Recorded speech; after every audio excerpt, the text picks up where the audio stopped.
noches, alumnos. Cuando hablamos de objeto de contratos, por supuesto que vamos a tener siempre en mente, lo previsto por el artículo 1003 del Código Civil. O sea, obvio que vamos a estar hablando de un contrato lícito, de un contrato posible, objeto determinado o determinable, susceptible de valoración económica, en general, todo aquello que nos está guiando el derecho a la posibilidad de un objeto, de la licitud de un objeto. Ahora bien, podemos también tener prohibiciones, ¿sí?, legales respecto al objeto de contrato. Y unas prohibiciones legales de importancia es el que recepta en nuestro código, el artículo 1110, la prohibición de objeto de contrato de la herencia futura. El 1110 nos dice que la herencia futura no puede ser objeto de contrato ni de los derechos eventuales sobre los objetos particulares devenidos de ellos. Ahora, por supuesto que no es algo nuevo, esto ya devenía del Código de Bresarfield, cuando Bresarfield, en el artículo 1175, nos decía que no puede ser objeto de contrato la herencia futura, ¿sí? Por lo cual, estamos frente a la misma imposibilidad legal. Las imposibilidades legales las podemos tener, ¿sí?, en dos formas. Ya Vélez mismo, cuando hablaba en su momento de cesión de derechos, en el artículo 1444, nos hablaba de dos tipos de prohibiciones legales. Unas eran las expresas y otras eran las tácitas. Las tácitas son las implícitas. ¿A qué refería? Refería que si el objeto del contrato fuera contrario a la moral, a las buenas costumbres, o sea, a todo la base, ¿sí?, fundamental de los contratos, esto iba a ser prohibido, no hay ninguna duda. De hecho, estaba prohibido. Ahora, ¿qué pasa cuando nos encontramos con un objeto el cual, supongan ustedes, hablando de obligaciones, sea una obligación futura, y que de pronto una obligación futura yo no tengo ningún impedimento en llevarla adelante porque me lo está permitiendo el código? Pero esa obligación futura es pactar con alguien que él va a ser el titular de un predio cuando yo lo reciba de mi padre cuando él fallezca. O sea que es una herencia futura. Bien, sobre eso tengo prohibición expresa. El artículo 1010 me prohíbe expresamente tratar sobre ese tipo de objetos. ¿Por qué lo hace? Bueno, por una cuestión moral directamente. Sería contrario a toda una costumbre, a toda moralidad, permitir que alguien esté pendiente y esperanzado en vida ajena, o sea, la muerte de otro. ¿Qué sucede con el 1010? En 1010 tenemos una posibilidad en la modificación que tiene en el código. El segundo párrafo ya nos habla de una situación muy diferente. Nos habla de la situación donde para cuestiones relativas a explotaciones comerciales, productivas y demás, en realidad las partes pueden, cuando se habla de las partes se habla de futuros herederos, pueden establecer o convenir la continuidad de la explotación del establecimiento, ¿sí?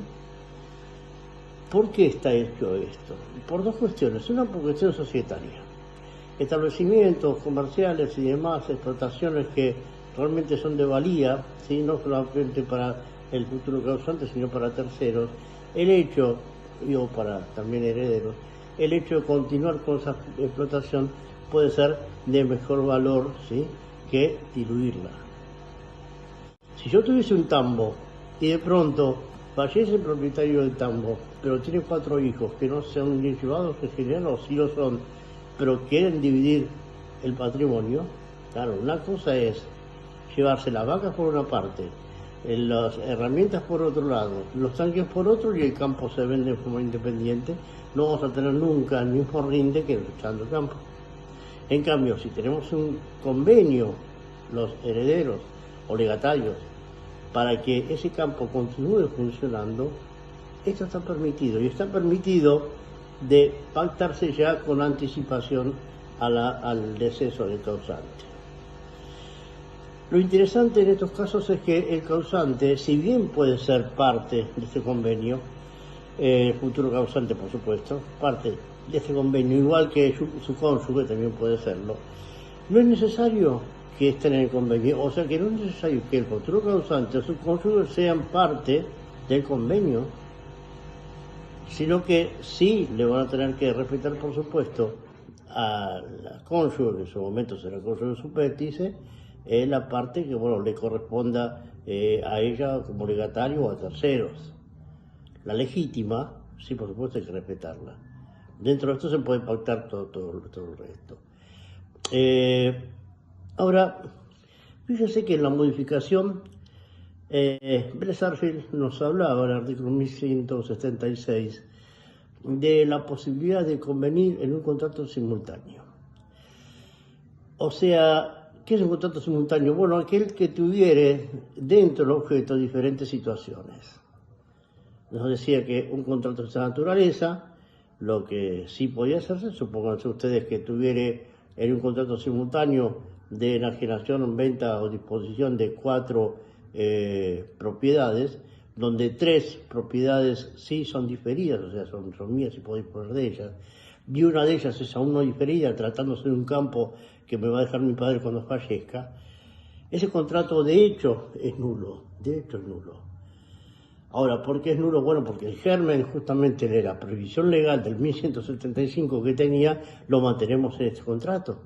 Yo no puedo validar un contrato con un germen de nulidad porque sería estar riéndome realmente de una premisa legal de provisión, ¿sí?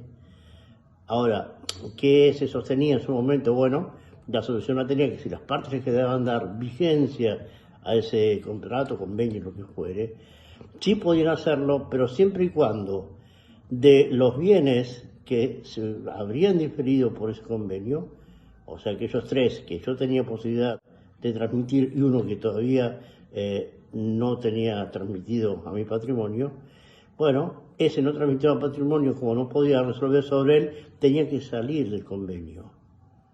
Por lo cual el convenio quedaba con los 3 bienes que sí hubiera podido disponer.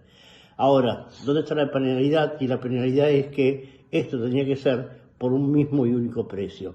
O sea, que si el adquirente convenía en abonarme a mí el mismo y único precio que se había convenido por los 4 bienes, pero se quedaba con 3, ese convenio tomaba vigencia.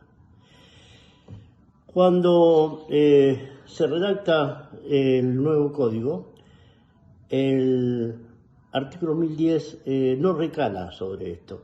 O sea, como dice Güeres, cuando nos habla Güeres en su obra, dice, el 1010 eliminó totalmente en 1176, ¿pero qué eliminó?